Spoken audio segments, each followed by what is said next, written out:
Eu espero que você tenha conseguido chamar os amigos com os quais você tem a liberdade para se comunicar e indicar o fato de que esse programa está iniciando agora, porque eu quero ler com você em 1 aos Coríntios, na primeira carta do apóstolo Paulo aos Coríntios, que moravam em Corinto, ali no istmo do Peloponeso, entre o mar Adriático e o mar Egeu. Paulo escreve a eles e no capítulo 15 dessa primeira carta, ele diz o seguinte: irmãos, venho lembrar-vos o evangelho que vos anunciei, o qual recebestes e no qual ainda perseverais. Por ele também sois salvos, se retiverdes a palavra tal como vô-la preguei, a menos que tenhas crido em vão. Antes de tudo vos entreguei o que também recebi, que Cristo morreu pelos nossos pecados, segundo as Escrituras, e que foi sepultado, e ressuscitou ao terceiro dia, segundo as Escrituras, e apareceu a Cefas, depois aos 12, depois foi visto por mais de 500 irmãos de uma só vez, dos quais a maioria sobrevive até agora, porém alguns já morreram. Depois foi visto por Tiago, mais tarde por todos os apóstolos, e afinal, depois de todos, foi visto também por mim, como por um nascido fora de tempo, porque eu sou o menor dos apóstolos, que mesmo não sou digno de ser chamado apóstolo, pois persegui a igreja de Deus, mas pela graça de Deus sou o que sou. E a sua graça que me foi concedida não se tornou vã. Antes trabalhei muito mais do que todos eles, todavia não eu, mas a graça de Deus comigo. Paulo está dizendo aos de Corinto que ele tinha passado para eles algumas coisas acerca do Evangelho de Jesus. A primeira foi a informação histórica. Jesus é histórico. Nasceu no tempo e no espaço. Ele nasceu nos dias do rei Herodes, nos dias em que César Augustus era o imperador do Império Romano. Foi ele que ele nasceu, com esse conjunto de história da civilização à volta. Isso é história. E nasceu em Belém, da Judéia, um espaço, um lugar a 5 quilômetros de Jerusalém. Então ele está tratando da informação histórica. Ele disse, eu recebi, eu não estava lá, mas do jeito que eu recebi, de testemunhas oculares que com ele estiveram, eu passei a vocês. E o que eu passei é segundo as Escrituras, ou seja, tem coerência com todas as promessas que as Escrituras anteriores do Velho Testamento faziam acerca desse que seria o Salvador, e que era o Salvador. Então, eles me informaram, eu recebi a informação histórica de que ele morreu, isso eu recebi deles. Agora, isso aconteceu segundo as Escrituras. E recebi a informação histórica que veio das testemunhas oculares, que ele ressuscitou. Mas isso aconteceu também conforme as Escrituras, conforme a palavra. Jesus é o Verbo encarnado, por isso tudo na vida dele tem consonância direta com o Espírito da palavra, e ele é o cumprimento das profecias, conforme o livro do Apocalipse diz que o Espírito de Jesus é de fato o cumprimento de todas as profecias. Jesus, e tudo que ele manifesta, é o cumprimento de todas as profecias. Então Paulo está dizendo aqui, eu passei a vocês uma informação histórica que eu recebi. E ela foi assim, ele morreu pelos nossos pecados, ele ressuscitou ao terceiro dia, segundo as Escrituras. E mais do que isso, eu passei a vocês o testemunho ocular daqueles que tiveram a experiência histórica de ver, de apalpar, de tocar no Jesus que venceu a morte, que ressuscitou ao terceiro dia. E apareceu a Pedro, que aqui é chamado de Cefas, que é o nome aramaico dele, apareceu a Pedro, apareceu aos discípulos, aos apóstolos todos, apareceu a outros turnos, conforme as narrativas dos evangelhos nos mostram, E ele chega a dizer, chegou a um ponto que ele apareceu a 500 irmãos de uma só vez, dos quais a maioria ainda está vivo hoje, embora alguns já tenham partido para a eternidade, a maioria vive enquanto eu estou escrevendo isto. Gente que comeu e bebeu com ele depois que ele ressuscitou de entre os mortos. Foram testemunhas oculares e simultâneas de manifestações dessa grandeza do Cristo ressuscitado, durante 40 dias, se manifestando aquela comunidade de discípulos da fé, ali em Jerusalém e na Galiléia. E aí depois que ele diz isso tudo e vem seguindo, e diz, ele foi visto também por Tiago, que era o próprio irmão na carne de Jesus, que se tornou o principal porta-voz da igreja de Jerusalém depois de um tempo. E depois de ter sido visto por Tiago, ele diz, ele foi visto também por mim. E ele nem leva em consideração o hiato de aproximadamente 15, 20 anos que houve entre a última manifestação de Jesus, quando ele foi assunto aos céus no Monte das Oliveiras, falando com os seus discípulos, e o que acontecera com ele, Paulo, uma década e meia, pelo menos, depois, quando ele ia andando com cartas nas mãos de Jerusalém para Damasco, na intenção de prender discípulos de Jesus, torturá-los, obrigá-los a blasfemarem do nome de Jesus, quando no meio da estrada ele vê uma luz que circunda todos, e todos os que estavam com ele viram a luz, e ele ouviu uma voz que os que estavam com ele ouviram de maneira não compreensível, mas ouviram toda a manifestação fonética de uma fala. E Paulo, no entanto, ouviu a voz falando com ele em voz hebraica, lhe dizendo, Saulo, Saulo, por que me persegues? E ele caiu por terra de sua montaria e, prostrado ali no chão, ele perguntou, quem és tu, Senhor? E ele ouviu aquela voz que lhe dizia, eu sou Jesus, a quem tu persegues. Mas levanta-te e entra na cidade, aí em Damasco, aonde te dirão o que te convém fazer. E ele, guiado pela mão, foi levado para Damasco, aonde ficou sem comer e nem beber por uns dias em jejum, até que o Espírito Santo falou a um homem chamado Ananias, dando o endereço da casa onde Paulo estava em Damasco e guiando por mãos invisíveis Ananias até lá. E Ananias entrou, falou com Paulo, caíram umas escamas dos olhos de Paulo, e Paulo foi batizado por Ananias e comeu, bebeu, sentiu-se fortalecido e começou igual um trator, um caterpillar de Deus, a pregar o evangelho para todos os lados, revolucionando o mundo dos seus dias, subvertendo ordens, plantando a semente da palavra de Deus sob as barbas de César, sob o trono, nas bases mais radicais, nas vísceras do Império Romano, sobretudo porque estava atingindo as cordas mais profundas dos corações das pessoas.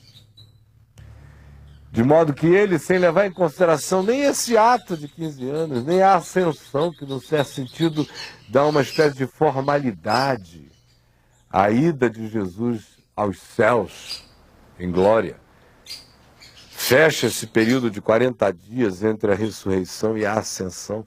Ele não leva em consideração esses calendários, nem nada disso. Ele simplesmente diz que o mesmo Jesus que apareceu a eles, apareceu por fim, depois de todos. 15 anos depois, como se 15 anos não significassem nada, porque 15 anos não significam nada quando a gente encontra com Jesus. Depois de todos, ele foi visto também por mim, também por mim. E a primeira coisa que ele está ensinando é que ter tido o privilégio de conviver com Jesus historicamente no tempo e no espaço, como foi o caso aqui de gente como Pedro, Tiago, João, Tomé, Bartolomeu, Maria Madalena, Maria e mãe de Jesus, os irmãos dele, as demais Marias, a irmã de Lázaro, Marta, Lázaro, e quantidade enorme de outras pessoas, terem tido esse convívio, terem sido testemunhas oculares de todas as coisas, inclusive da ressurreição e da sua ascensão aos céus no Monte das Oliveiras, não dava a elas, pela mera experiência da sensorialidade histórica, simplesmente pelo fato de que eles tinham comido com ele, bebido com ele, pegado nele, ouvido palavras vindas da boca eterna dele, não fazia nenhuma diferença. 15 anos depois, 100 anos depois, 200 anos depois, 2000 anos depois, se uma outra pessoa tiver o mesmo encontro com ele.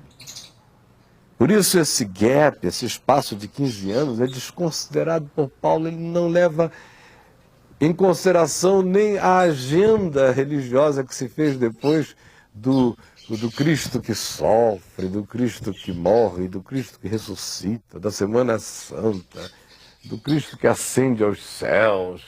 Nada disso. Para ele foi visto por eles e depois de todos, também por mim. Como se tivesse sido no dia seguinte ou no mesmo dia à tarde. Porque Jesus está vivo, gente.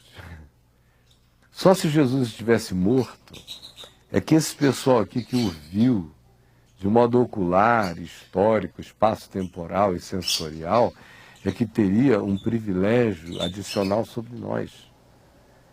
Mas Paulo vem aqui ensinar que não é assim. Que ele pode ser visto também por mim. E pode ser visto com a mesma qualidade ou com uma qualidade existencial melhor e mais profunda. Porque a julgar por Paulo, nós diríamos o seguinte: nenhum daqueles 12 apóstolos que andaram com Jesus 3 anos e 3 meses, 3 anos e 6 meses, foram testemunhas oculares de todas as coisas, do ponto de vista da manifestação existencial, do choque do encontro com Jesus, nenhum deles manifestou intensidade mais surtadamente apaixonada por viver e levar os evangelhos até o conteúdo do evangelho, até as últimas consequências, até os confins da terra, como Paulo, que nunca viu Jesus historicamente, mas que o conheceu no Espírito, e que acerca disso diz, escrevendo outra vez aos Coríntios, numa outra carta, que se um dia alguém havia conhecido a Jesus segundo a carne, só segundo a história, só segundo a informação, já agora não o deveria conhecer desse modo, mas o deveria conhecer no Espírito. Por que eu estou falando isso para você? Porque você está aí sentado e você é de uma geração que nasceu, por acaso, aqui no Brasil, que é um país de berço cristão, inicialmente por causa da presença católica no fundamento e em séculos e séculos de educação católico-cristã no país, depois de 150 anos para cá, pela chegada, a proliferação das variáveis e vertentes da reforma protestante, até as expressões autóctones dos grupos neopentecostais brasileiros fazendo seu próprio sincretismo de muitas coisas. Você está sentado aí, nesse contexto todo, assim, igual um sapo que foi sendo fervido e nem notou que a água estava fervendo.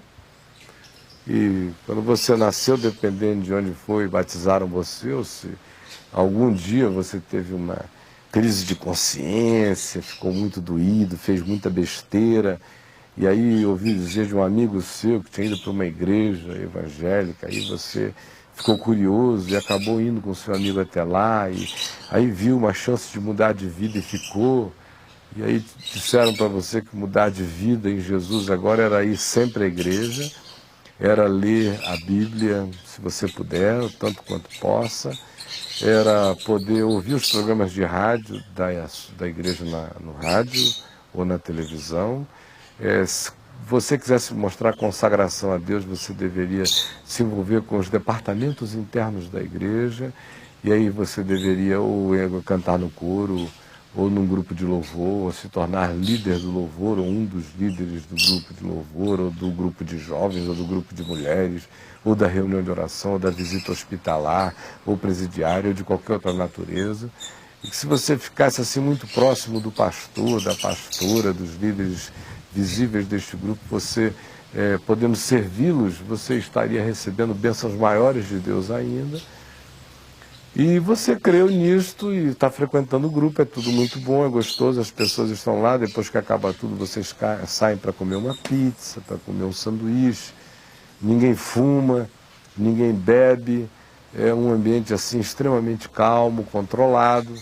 É verdade que às vezes as pessoas são meio fofoqueiras, se mordem um pouco, botam um monte de gente convivendo no mesmo espaço a vida inteira, elas acabam mordendo-se umas às outras, porque vão se alienando do resto da vida, do mundo, acabam rompendo amizades antigas, deixando de conviver com primos que não são da igreja, com outros que não têm a mesma crença, e vão se isolando naquele grupo, daqui a pouco vão ficando assim, pequenas, mesquinhas, e parece que o mundo inteiro se resume a aquilo que acontece naquele ambientezinho ali. E que Deus está preocupadíssimo com aquilo ali, do papel higiênico a qualquer outro departamento da comunidade. E o sujeito está me ouvindo aí e pensando o seguinte: não, mas esse negócio de dizer que se pode ter uma experiência com Jesus, que faça você poder dizer como Paulo, depois de por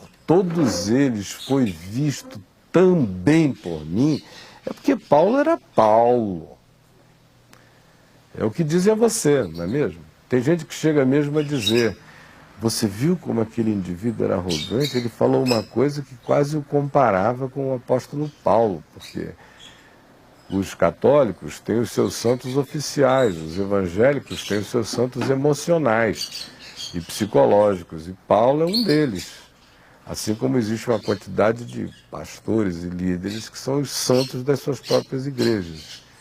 Eles é que dizem: ó, se você deixar de vir aqui, você não vai estar sobre a minha cobertura espiritual, a maldição vai cair na sua vida. Se você vier, você vai estar protegido. Ora, quem esse indivíduo se fez ser?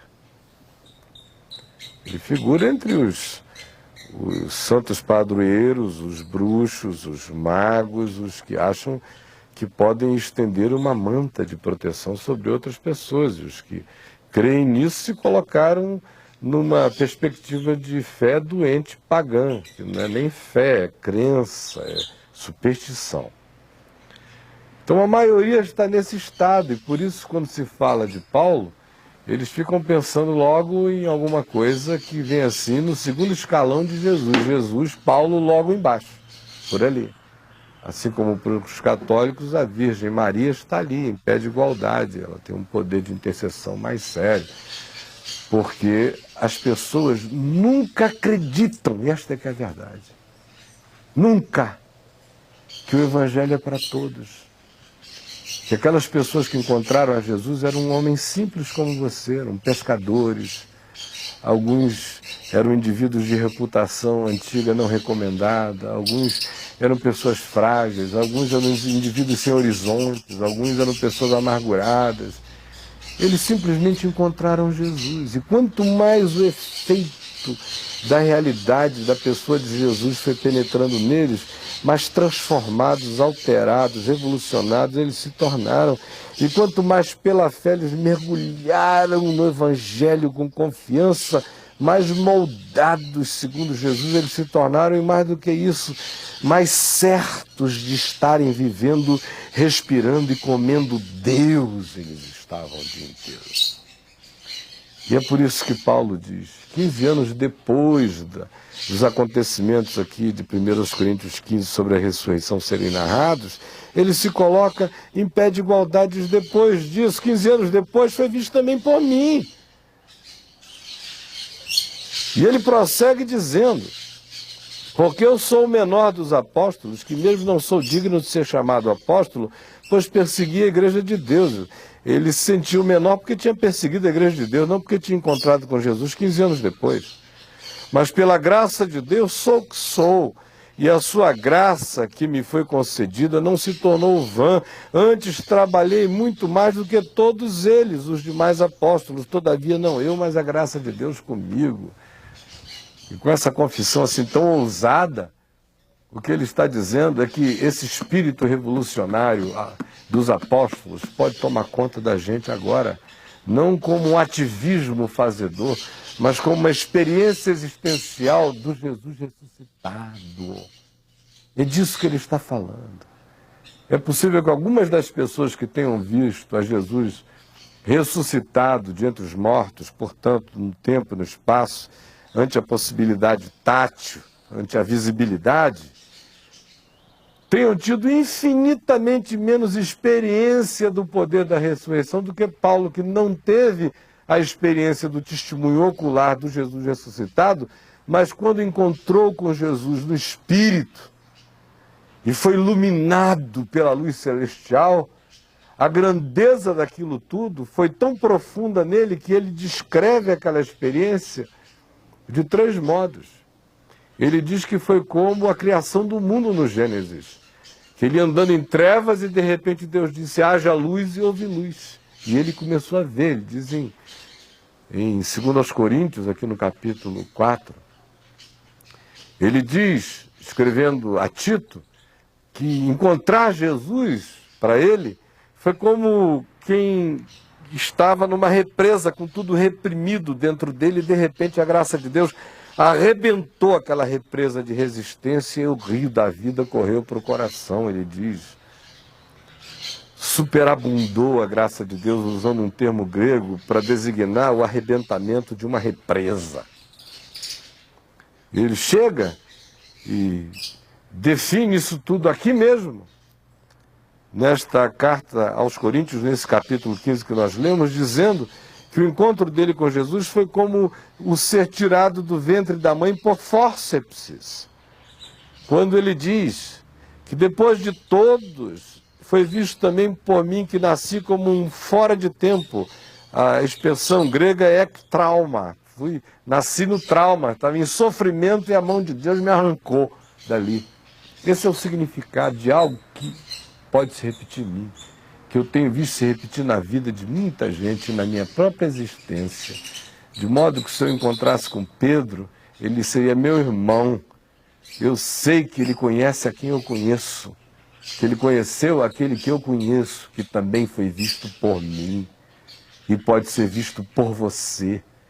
Depende da decisão interior do coração, de não ficar lambendo religião e brincando de sapo na panela fervente do cristianismo, que mata e não acorda ninguém.